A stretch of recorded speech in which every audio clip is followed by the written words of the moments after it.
Welcome back to Unapologetically Me. My last episode was about patterns and how I lost myself in relationships trying to make things work. But what I didn't realize at the time was that behavior was keeping me in situations with the wrong men. And once I stopped doing that, I started seeing something very clear.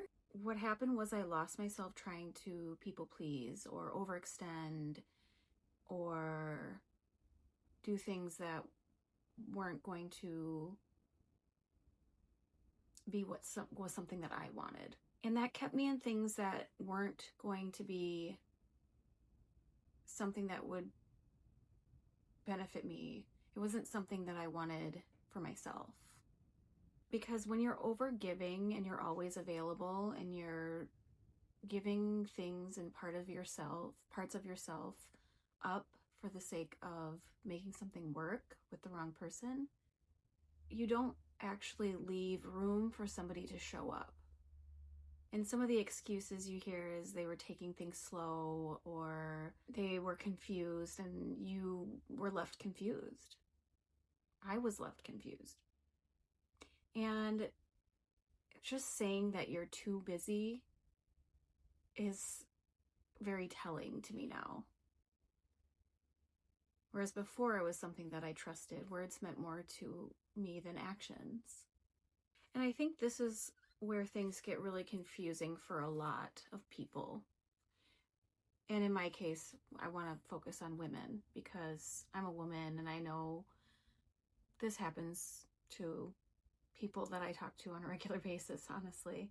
With the career I'm in, I talk to a lot of women who have been through or going through these kinds of situations.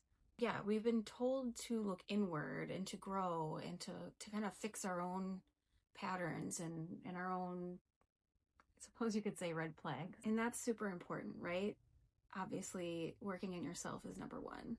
And that is going to eventually attract the right people to you. What doesn't get talked about enough is this. Just because you've done the work on yourself doesn't mean every man you're going to attract is going to show up the way you need them to. They're not going to have the same level of intention. Before, I would have stayed in that gray area. I would have tried to just understand it or justify it. Maybe even adjust myself to the situation and make it make sense. But now I don't feel confused because I'm not over functioning. Because I'm not over functioning for someone who's not under showing up. And what I started noticing is there's a pattern. There are men who will text you, keep the conversation going just enough, but they're not actually moving anything forward. So there would be no plans, no consistency, and honestly, no real intention. And that's not interest, that's access. And we're going to get into that and what that means and what that looks like. I really want to talk about the difference between someone who's actually interested or comparable to the man who's just bored. Sometimes they're lonely or they are going through a healing process themselves, but they don't want to admit that to themselves or to you. What's important is that you're not making that an easy thing to do for you because this is your time. This isn't just theirs. You're also choosing who you want to be with. This isn't just about what they want. So a bored man is going to text you, right? You're still going to get that interaction, but he won't make a plan.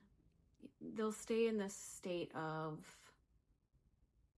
kind of a limbo, like I said, gray area. I mean, he'll check in, he'll keep the convo going, but only when it's convenient for them. But it never actually goes anywhere. That's where he just wants access to you comes in. And maybe he doesn't necessarily have bad intentions. Maybe he's even unclear himself what he's doing. But the fact is, it doesn't matter. It's like you're an option. So you're just somebody there to entertain. Now, an interested man is going to move things forward. He makes plans and he follows through. He doesn't leave you guessing where you stand. He's not just talking to you, he's trying to see you. And the difference is pretty simple. One is maintaining an access to you, and the other is building connection. And that's the point of what we're doing. I don't think I understand now why women and potentially some men put themselves through this roller coaster of uncertainty. I understand now that time is very precious. It's not something that I want to give to somebody who doesn't want the same things as me. And I guess that this is where the confusion comes in. A lot of the time we mistake attention for intention. Just because he's texting you doesn't mean he's interested in you. And I'll be honest, like, this is where I had to take accountability. Because before I was entertaining that, I was responding, engaging, keeping it going, without realizing I was participating in something that wasn't actually going anywhere. And when you stop overgiving, you stop entertaining men who are just not that interested. So recently I was talking to somebody, the interest level was there. We had a great rapport, things in common. There was definitely an attraction, and he made a plan. He took me out on a date, and that's kind of where things stalled after the date. There was a lot of texting. There was a lot of checking in. There was a lot of flirting back and forth. But that's kind of where it stayed. It didn't turn into anything more. And this is the thing. It's okay to take things slow, but taking things slow does not mean no progress.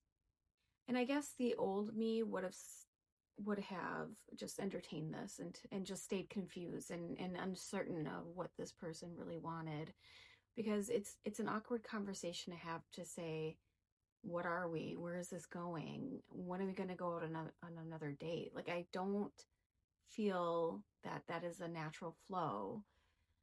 It shouldn't get to a point where you're having to ask questions. It should just be something that you know is progressing.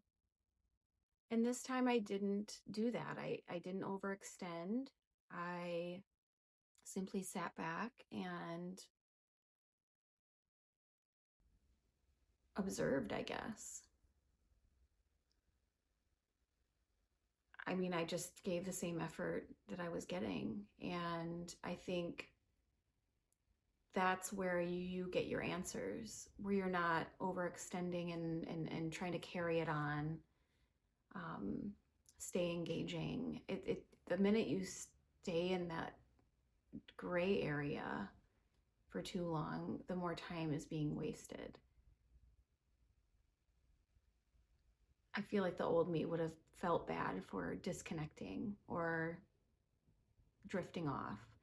Or maybe a part of me would have thought, oh, I don't want him to think I'm ghosting him, but really it's not about what they want in this stage, it's about what you're looking for. If you want a person who is consistent, if you want a person who prioritizes you, if you want a person who has the same level of readiness as you, this kind of thing doesn't happen. And when I paused and I did follow my own gut feeling and didn't over carry on the conversations and all of that, nothing did change. Nothing progressed. And that was my answer. If a man is interested, he doesn't need you to keep it alive for him. And that's where I think we need to be really honest with ourselves. At this point, you're not just dealing with inconsistent men, you're dealing with yourself putting up with inconsistent men for too long. So that's where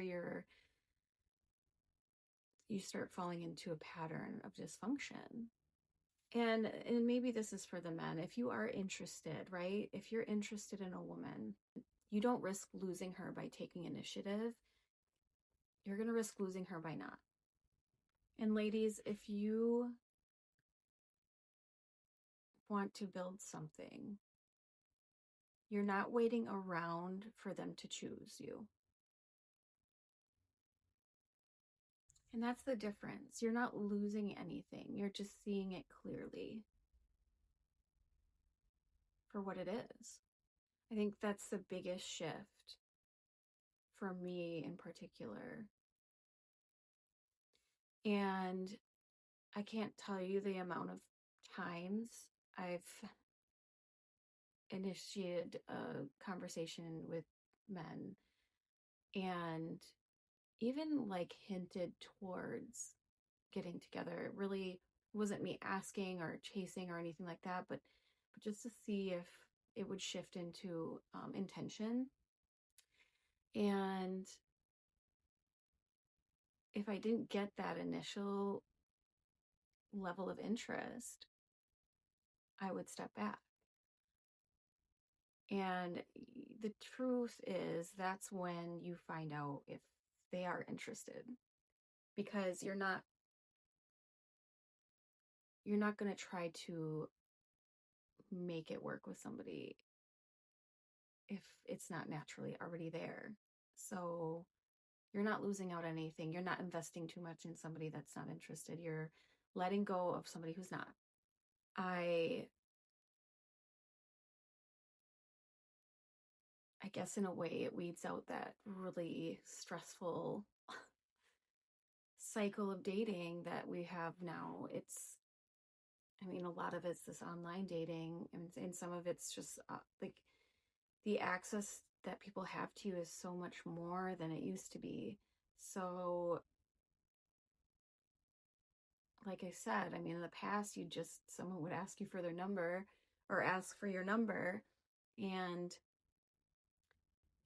if they called you, they called you. If they didn't, they didn't, and that was that. But now it's like you have this access level of, social media, dating apps, texting, WhatsApp, Snapchat, like all of these different things. And they're all just avenues of access. They're not truly ways of building something intentional. I truly believe classically in person is where you're going to build on something. And either it works or it doesn't. And that's the whole point of dating. But getting rid of the middleman of all these avenues is kind of where I think a lot of people are going wrong. It makes it too easy to just settle. It makes it way too easy to just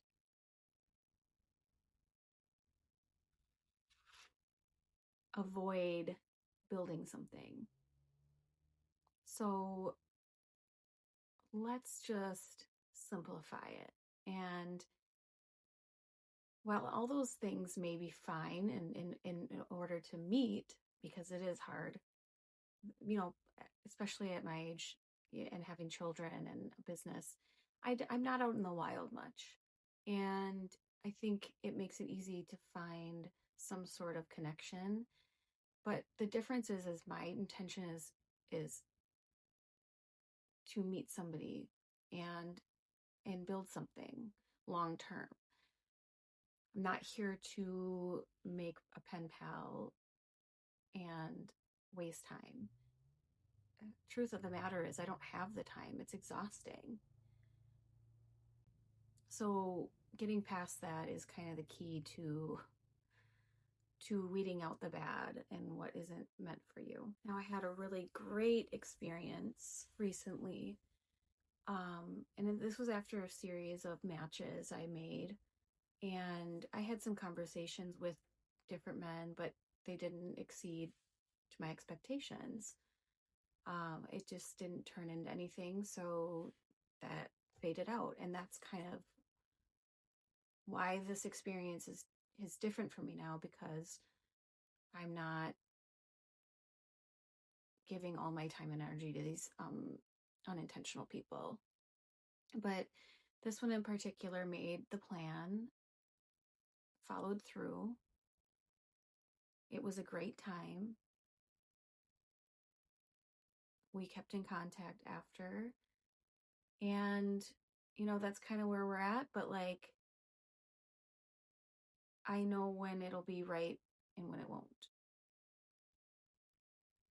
So I guess in that aspect, time will tell. But I do think it just goes to show, like, I don't know if I would have even met this person had I entertained another person that wasn't doing the same things. You're going to miss your opportunities by doing this limbo gray area thing. And like I said, gentlemen, if you're interested in somebody, then pursue her. Go for it. Make the move. It's not that scary if they're the right person for you. If it's not, you'll know right away, and that's that. And it's no foul. Like, worst thing they can say is no, and that's that. But if you're not intentional, if you're not looking for anything serious, there are also other people out there. There's other women, if you're a man, out there that are looking for something casual. Let it just be with those kinds of people. Be honest with yourself. Be honest with others. Don't waste people's time. You're wasting someone's time who another person potentially would be their person, right? So you're taking away from someone else's person. Does that make sense? I guess it's just so frustrating. Like the fact that there isn't enough honest people in this world. And there's so much selfish behavior. But I mean, that's the thing, is you can't depend on someone else. You have to depend on your own instincts. So all we can do is what we can control. We can't control anybody else. So let's just focus on that, right? Let's focus on our own truth, what we want, what we're looking for. That is the beginning stage of dating. It's not about what the other person wants or pleasing them. And I really think the potential of meeting your person would be much higher. So, yeah. I guess that concludes my episode. And this was a quick one, but it was an intentional one, and I think an important message to share